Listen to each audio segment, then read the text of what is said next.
pitches, puts up a three. Won't go. Rebound box. Now head over in this direction. Gone to three. Tie game with 5 seconds remaining. The impossible has happened. Pass is intercepted at the goal line by Malcolm Butler. Anthony for three. Puts it in. Bridges. Oh my God. Oh, what? Oh, blocked by James. LeBron James with the rejection. Curry way downtown. Bang! Bang!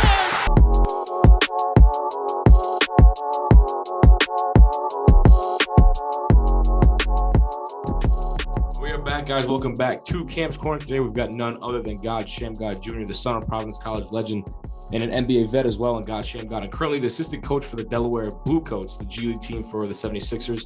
And I saw you go by Shammgod Wells as well. Is that like a nickname, or is that like your actual name? I mean, I just go by like Shamm. Yeah. Like, when I was in high school, I went by Shammgod Wells just because I went to Catholic school. Okay.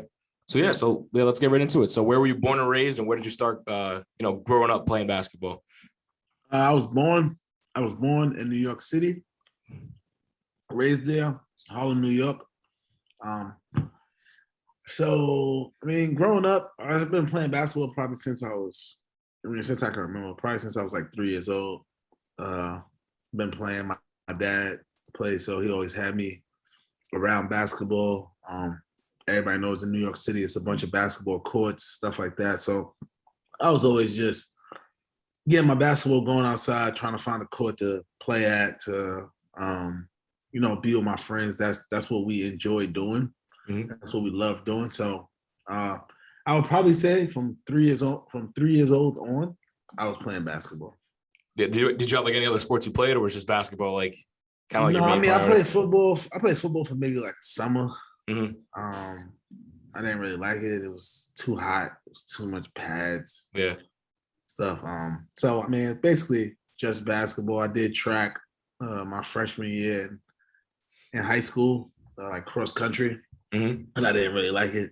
So just strictly basketball. Yeah, of course. So like starting off with like your youth days, like your basketball playing days and stuff like that. Like you said, growing up with your dad, a player of his caliber, NBA vet, it had such an impact on PC. How was that like for you growing up with him? Having that accessibility, growing up with someone that had that much talent, that someone that could guide you in the right direction, like for your playing career.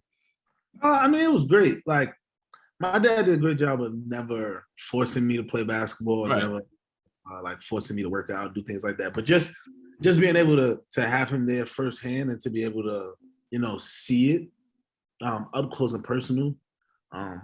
It was great. I was able to kind of learn just by watching, just by seeing him going to work out, seeing him and I was at a young age when he was playing. So seeing him go to workouts, work out early in the morning, work out late at night, just going through those kind of things that he was going through, and then to see the success that he had kind of just instilled in me like that work ethic to just be like, okay, you have to put the time in to get to where you want to go.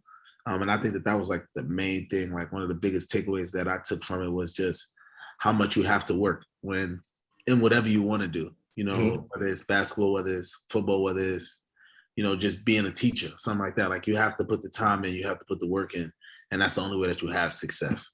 Right. So is that like the most thing that kind of strived you the most, was seeing him get up early and like really keep pushing and like not stopping like throughout his journey? Yeah. And I mean, it's the same now. Like he works for the Dallas Mavericks, and right. It's the same thing. Like when I'm around him, he's working and he's trying to be the best at what he's doing. And I just think that helped me to kind of just understand that, like you don't get anywhere in life unless you put the time in, unless you put the work in. And right.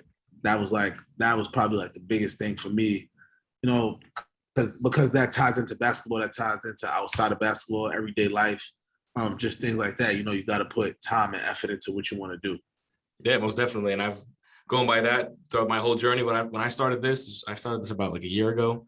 My main passion is to be like a broadcaster and things like that. So this is kind of like a little side thing I do.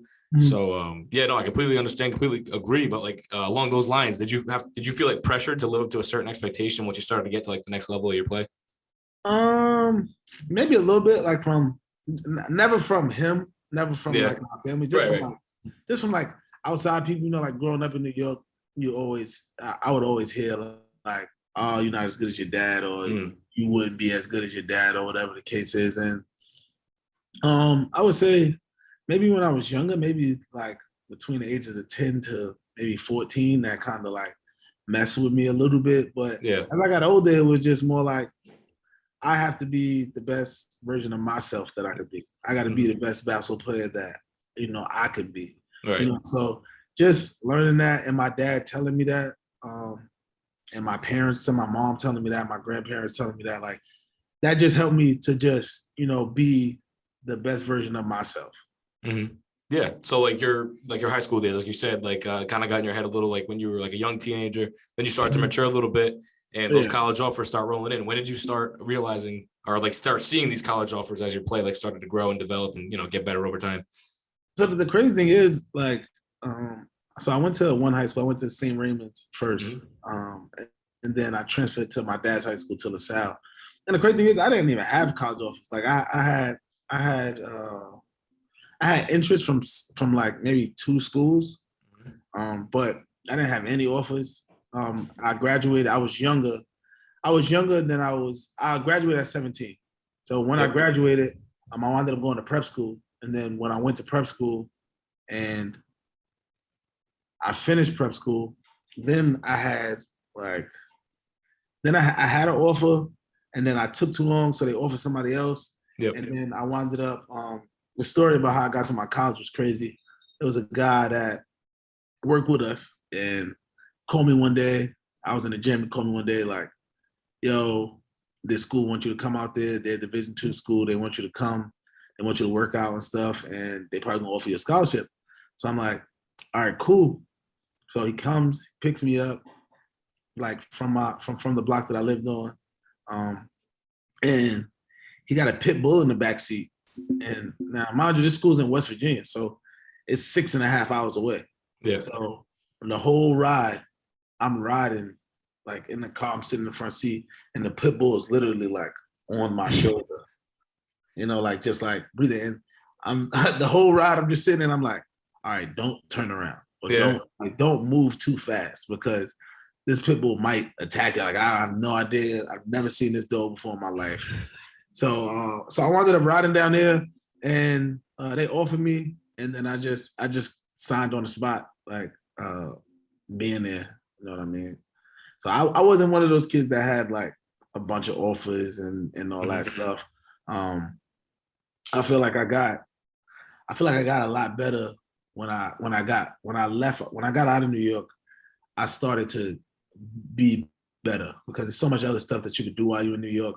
When I went away to school, it was kind of just more like, it's just basketball, I have a gym that I can get into all the time. So it's like, you wake up, you go to the gym, you work out, go eat, go to classes, do whatever you're doing, go back to the gym at night. So I was able to really just lock in and put the time in to make my college experience the best that I could. Yeah, so that transition, like you said, from New York all the way down to West Virginia now, it's like you said, 6 hours away. That's a huge transition. And you said it's only basketball. So so that was, you spent 4 years at Fairmont, graduated there, and then you spent an extra year on the coaching staff. So I want to go back to like your playing days first before we get into like, starting coaching and everything like that. You were coached under Joe Mazzulla, who's one of the assistants for the Boston Celtics. Which is when I found that out, I was like kind of taken away, because I was coached by his dad my entire playing career. That's my guy right there. That's my guy right there. Yeah, man. Since I was like 13. So like I was 7th grade. I worked for him. He was my boss. He was my coach. And then, my senior year, that tragic passing and everything like that. But Joey was actually my first guest I had on my podcast. So like, I've seen that. Yeah, just to see how I've grown from there. It's like when he first was like, "Yeah, I'll do it," I was like, "All right, this is a big deal." Like I was kind of nervous, you know what I mean? So, but then it just evolved from there. Yeah. So, talk about a little bit like how he mentored you your first year, and did you know about him before you went to Fairmont? Yeah. So I knew about him because I watched him. Like I didn't know him personally, but I at West Virginia, you saw. Yeah, I watched him play against John Wall and those guys at West Virginia. So when I got to Fairmont, Joe was the assistant coach. The head coach was a guy named Jared Calhoun. Yep. But me and Coach Calhoun, like, we kind of butted heads a lot. Mhm. And Joe was like my outlet. You know, like that was the guy that when I woke up in the morning and I watched film. He watched film with me 7:30 in the morning every morning. Right after film, watched film for 30 minutes. Right after that, we on the court, we working out for 40 minutes. You know what I mean? So just having that kind of repetition and kind of seeing the way that he coached me and seeing the way that he didn't just care about me as a basketball player. He cared about me as a person. He wanted to make sure like everything was all right back at home, that my family was okay, make sure that I was doing well in school, make sure that he was mentoring me to be like a better person more than a better basketball player. And seeing that is actually one of the reasons why I even like started coaching. But just the effect that he had on me when I was going through what I was going through, because like I said, my head coach was a good head coach and he was just very demanding. And I had never kind of dealt with that in high school. Like I know it a little bit, but I was better than the people I was playing against, stuff like that. Now I'm a freshman and I'm 140 pounds and all these dudes is grown men. And he just had a guy in here that transferred in from St. John's that was a senior that just graduated, that was like the captain of the ship. So when I went into school, I didn't start right away. Only thing, I came off the bench for probably like the first 8 games, and then I wound up starting. And Joe just really mentored me through that whole process and helped me grow as a person, as a basketball player, as like just somebody who knew the game. I didn't just watch the game anymore. Now I was watching for certain things. I was so him and my dad probably had the most to do with why I am where I'm at right now. You know, just from the standpoint of seeing them do it, seeing the way that they did it, and seeing how they went about it, kind of made me want to even start coaching. But my freshman year, it was a lot of ups and downs. It was a lot of like, figuring it out, kind of just being thrown into the fire. My sophomore year was a little bit better, but kind of the same way because I'm still young. I'm still in college. I still want to go out. But not even that, like just from a standpoint of like being in college, like I still want to do other stuff. Yeah, exactly. I want to go outside. I want to hang out with my friends here. I want to do this. You know what I mean? So, so my junior year. So after my junior year, we had a really, really good season. It doesn't end the way we wanted to. We 25-3. We 25-3. We play in the conference tournament, lose first round. Play in the NCAA tournament, lose first round. So it really stung. And then after that, Joe left, and Joe went to Maine to work in the G League. Yep. So it's my senior year now. I don't have the guy that helped me throughout this whole process. And I just remember it was one day, Joe, right before he left, he was in practice, and he looked at me, and the whole team was sitting there, and he said, the first thing is, he said, y'all season won't start until y'all lose the game, because it'll show you who you really are. And then the second thing is, he looked at me and he said, y'all only gonna go as far as he will take you. And to me, that really like stuck with me, because it was just kind of like basically telling me like, okay, you have to mature. Like you have to grow up. You have to take accountability for your team, because this is your team.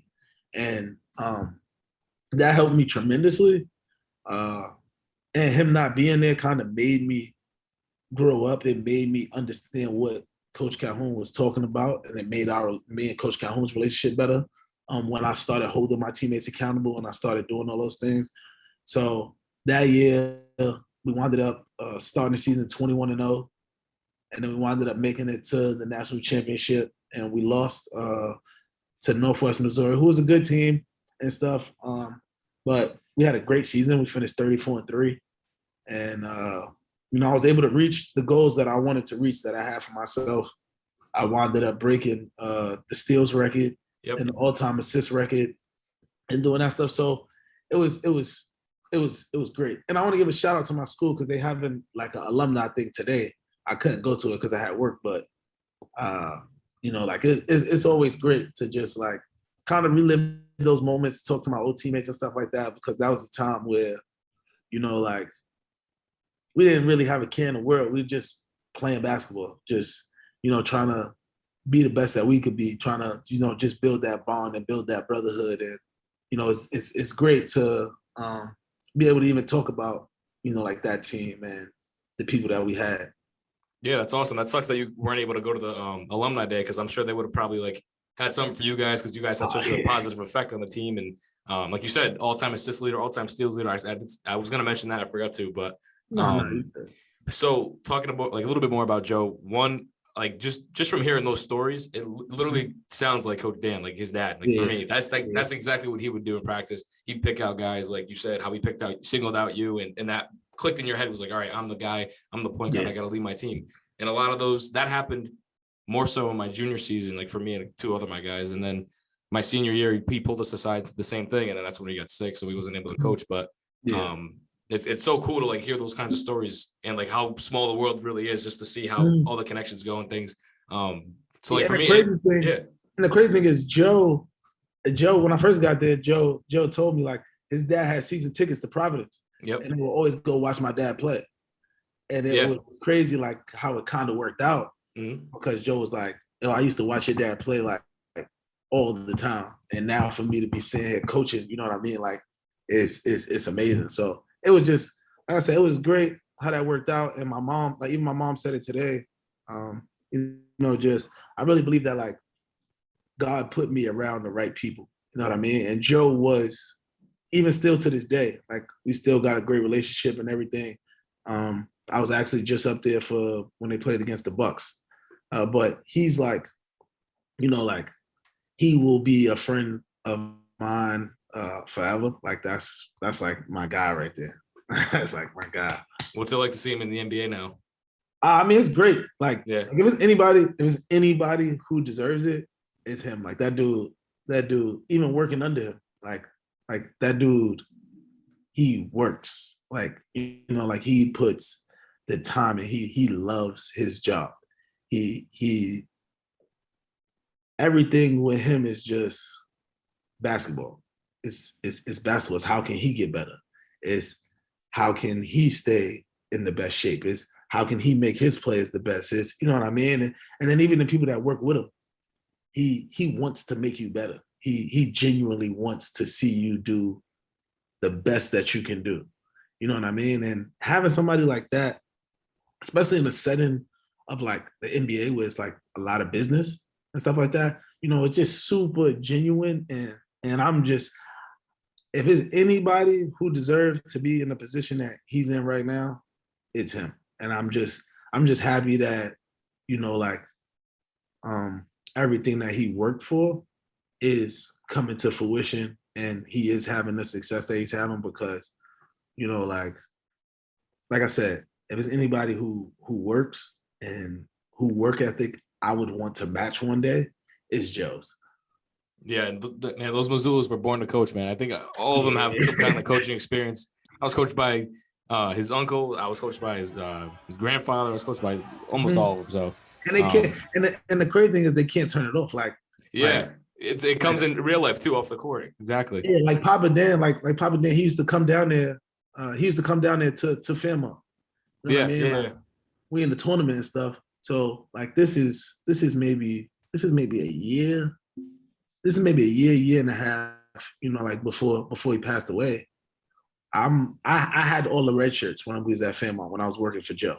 So I'm in the weight room with the red shirts. I got them lifting. He walks in there and he's like, "Oh, you guys aren't doing a real lift." And he legit, I promise you, he legit put all the red shirts through a lift while he was lifting with us. You know what I mean? And this is like, he doing push-ups, he in there doing everything. You know what I mean? And it just kind of showed like they're just wired a little different. You know what I mean? Like whatever wiring that they have is just a little different. It's just like they can't turn off coaching. They can't turn off just like competitiveness and stuff like that. And I think that like when you have that and you have people who genuinely want to invest in you, like I feel like they did with me, it's just great. And I really don't feel like, I feel like if you're receptive to it and you're open to it, like you can't fail because they put you in positions to be great and they show you how to be great. You know what I mean? And that's stuff that you really can't just like you don't see it every day. Yeah. Like you said it best. Like God put them on the planet for a reason. Like they surrounded you, she surrounded you with them, surrounded me with them and all my friends. And like you said, it's just a full circle ending, and couldn't be more blessed to be around them, the time that we were. But like you said, going back to that first year as a coach, how did that opportunity come to you for your first like official coaching opportunity?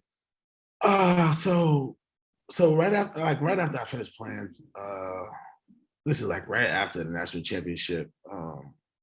We knew Coach Calhoun took the job at Youngstown State, and then Joe took the job at Fairmont.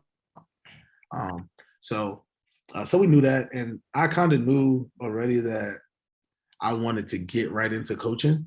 Me and Joe had kind of already had a discussion about it, about like how it's just way better to get into coaching earlier rather than trying to go overseas playing for maybe whatever it is, 5 years, whatever it is, and then coming back and having to be in a position that I would have been in when I was 23, I'll be in that position when I'm 30, or be in that position, you know what I mean? So we already had that discussion. And I actually, Joe from that, Joe offered me the GA spot at Fairmont. And Coach Calhoun offered me the GA spot at Youngstown. And I wound up going with Coach Calhoun because Youngstown was like my grandmother lived in Youngstown. I had family out there and stuff like that. So I wound up going there. I didn't really like the scenery. I didn't really like just like the college and how they invested into the basketball program and stuff like that. So in January, I called Joe and I was just like, listen, I'm probably not gonna stay at Youngstown, blah, blah, like I want to come back there. So he allowed me to come back. And then I finished the year with Fairmont, and then I worked with them the year after, which is when we had a good recruiting class, and he basically gave me the red shirts. I was like, okay, this is your project. You know what I mean? This is what I want from them. This is what I need from you. And, like, make it yours. Like, so I had Dale Bonner, who transferred from Fairmont to Baylor University.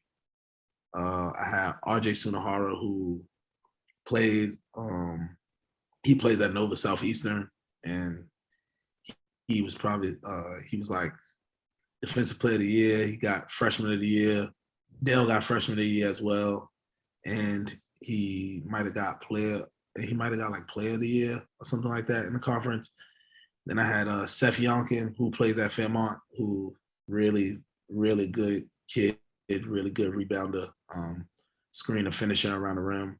I had a kid named Jacob Brown, who came in, transferred from Youngstown, who I think just finished his career, but he was really good. So just having those guys and being able to, come up with a player development sheet for them and come up with different ways to try to make them better was really a challenge. And it really showed me like, okay, you can do this. You know what I mean? Like you know what you're doing. And then if I had a question, I could just ask Joe and he would show me how to do it. You know what I mean? Yeah. So like I said, he put me in a position where I felt like I couldn't fail. And days where it was tough on me or whatever, he would coach me through it. And he would show me, like how to get through it, how to get past it. Right.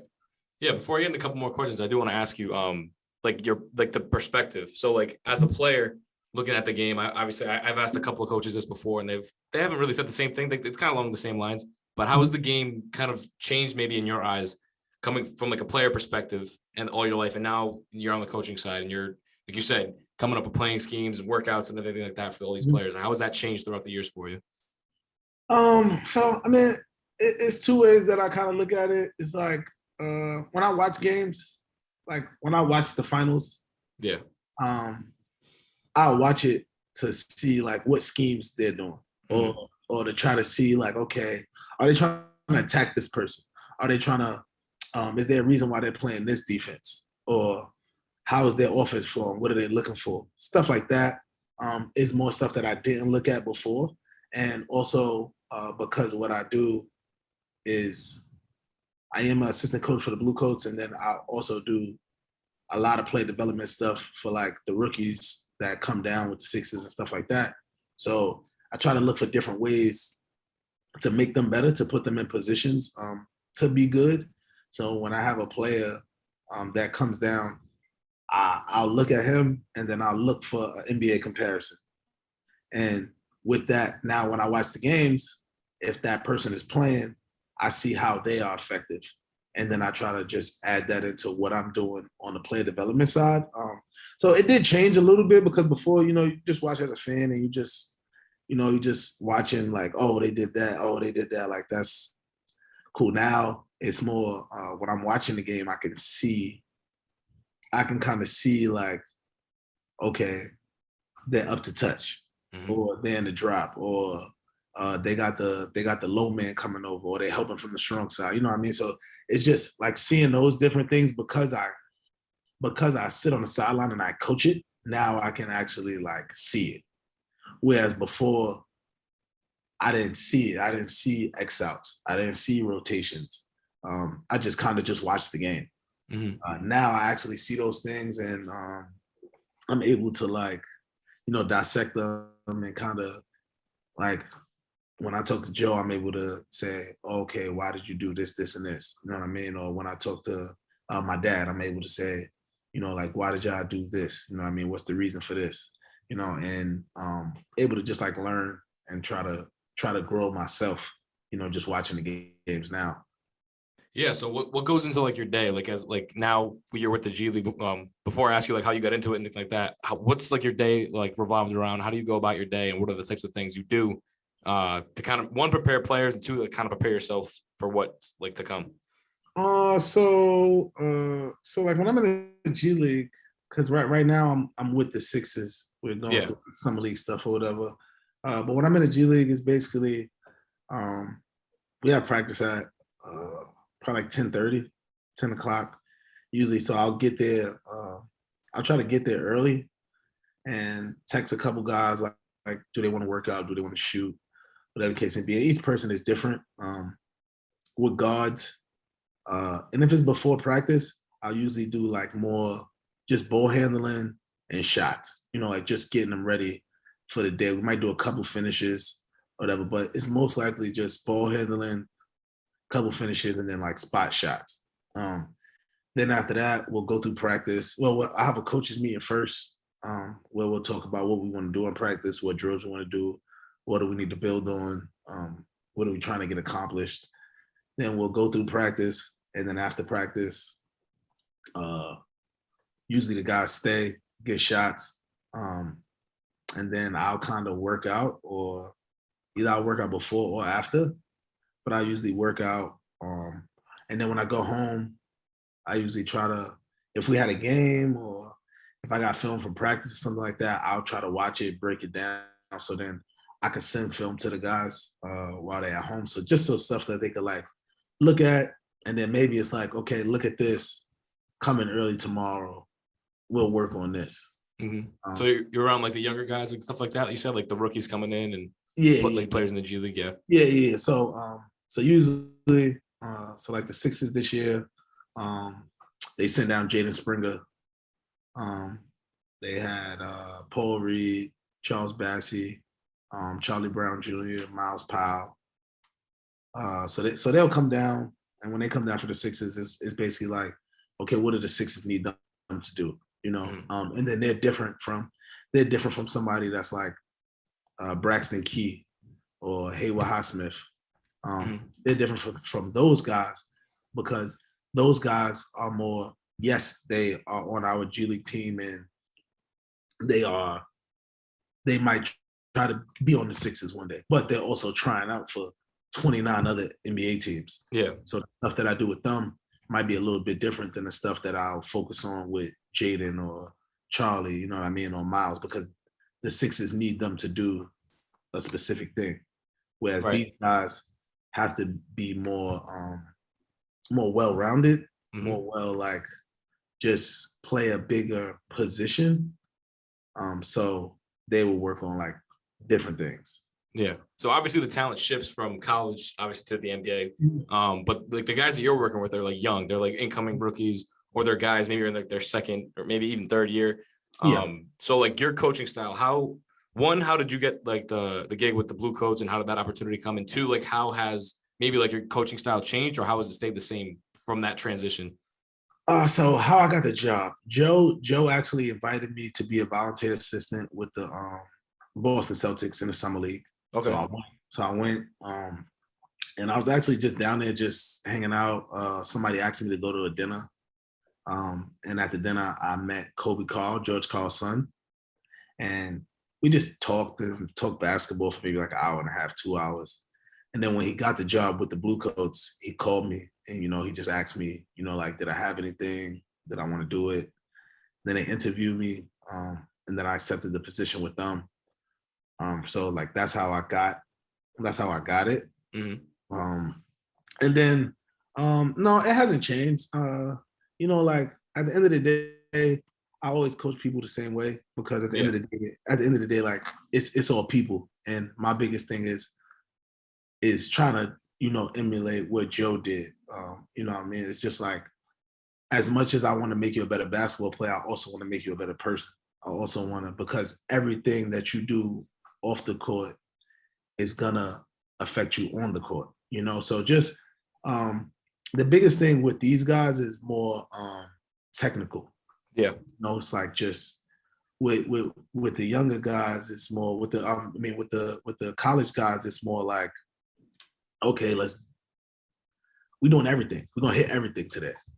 With these guys, it's more technical. It's more like, okay, we need to work on this, so we're gonna do this. We're gonna get in-game shots. We're gonna try to do this, this, and this. This is where you're gonna get your shots at. This is where you're gonna shoot. And I was kind of that way when I did college too, but I was trying to teach them more things, because it might have been a lot of stuff that they never did before or something like that. With these guys, there is stuff that they didn't do, but it's also trying to keep it as simple as possible, for these guys, because they're younger. They will play with somebody like a James Harden or Joel Embiid, where your role is smaller, but you have to do much more in that role. So how do you accomplish this, and this, with having those guys with maybe you can only take 2 dribbles, 3 dribbles. Boom, how do we get this accomplished in this amount of time while being efficient? It's probably like the biggest thing. Right. And this was your first official, like first year at the pro level. Yeah. So, and you guys won the East. So explain to me like that experience and how, like, throughout the season you guys grew as a team, because like probably, like, I don't know if the season like started off as you wanted it to, but I mean at the end, you guys got the end results. You just didn't make it, the full way through. So in the G League you have one season first, and then you have another season. So like you have the showcase first. Yep. You play all the teams or whatever. They send you to Vegas. You have the showcase. So we won the Showcase Cup. Right. We won the Showcase Cup. Then going into the next season, our team changed because Paul Reed went up to the Sixers. He didn't come down that much more. We acquired Miles Powell, which he's an electric scorer. You know what I mean? But he brought something different to the table. We lost Haywood Highsmith. He went to the Heat. So by the time the end of the year came around, we kind of had a whole different team than we had in the beginning.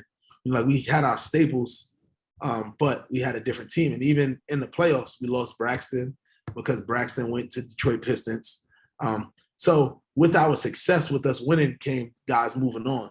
and guys getting better and them going to where they was going.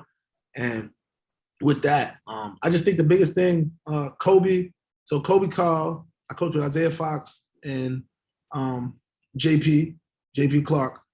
We all coached together, and with us, I think that we had a great group of guys that was able to deal with the transitions of the players and was able to help the players grow as well as help the team be good and keep us in a good mindset, especially with people going up, people going down, not knowing who you're gonna have this day, that day, or just rosters changing. I think we did a great job as a whole of just understanding what we had, playing to that, knowing what we needed in practice, as well as keep on making the guys better. So it was great. Like my first year in the G League was great. I couldn't ask for a better. Of course, you want to win a championship, but if you look at what we did, I mean, we won the Showcase Cup, then we came back, had a different team, wound up winning the East, going to the championship, and really, quite honestly, in the finals, we were just shorthanded. We were missing about 6 players. We were just shorthanded, but we was able to get guys NBA contracts. We was able to get guys good enough to where they could go play and help the 76ers. So all in all, I mean, it was a great year for me. And I hope for the organization. Yeah, man. I always see like the stories now that you're kind of, in the off season, you're still, like you said, all your Instagram stories, the same grind. You're in the summer league now. It's like summertime, you're still on the same grind. And I love that about your work ethic, man. And, that kind of wraps up like the coaching questions, your playing questions, and things like that. I just wanted to ask you before like the show caps off, what'd you think of the show? What'd you think of the lineup? And I'm a big Miles Powell fan because I'm a Knicks fan. Mm-hmm. That's where he was originally. That's where he's at originally. Yeah. So I'm trying to reach out to him, get him on. But I want to know your thoughts on the show. What'd you think of it? Like I said, I think that it's good. I think that you're growing to see where you was at before with Joe, and I think that you're asking the right questions that people want to hear.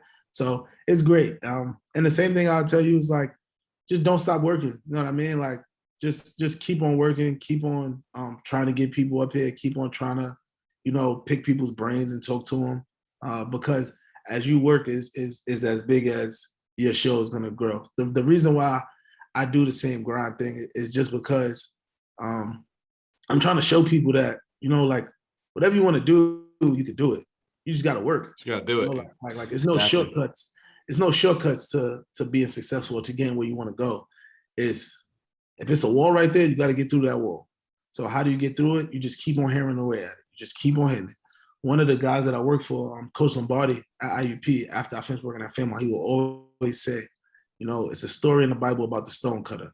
And he keeps on hitting that stone, hitting that stone, hitting that stone. He don't know when it's going to crack. But the day that you turn to walk away from it is the day that somebody else picks up that hammer, they hit it one time, and then the stone cracks. Exactly. You know what I mean? So you just got to keep on hammering away at it and just keep on, like I said, just try to get people up here. And like I said, I think that you're asking the right questions. If I can help you with Miles, I'll try to help you. He should be here in a couple of days, so I'll try to help you. Yeah, for sure. Get the word to him. And like I said, I wish I could talk to you a little bit more. I know that the Zoom has like a little time limit thing, but we'll definitely be in touch for sure. And like you said, if Miles, send it through to Miles. If if he's interested, I'm happy to have him, man. Yeah, no, definitely. The only thing I want to say is I gotta say glory to God all the time. I wouldn't be in the position that I am without God in my life. And just shout out to my family and my daughter, loving my life right there. So always got to shout out. Man. That's awesome. Yeah. And my little sister, because my little sister be mad if I don't shout out too. For sure, yeah. My little sister, same exact way. I love y'all. Yeah, Skylar and Cupcake, I love y'all. I appreciate the time, man, so much. Thank you. Definitely. Thank you.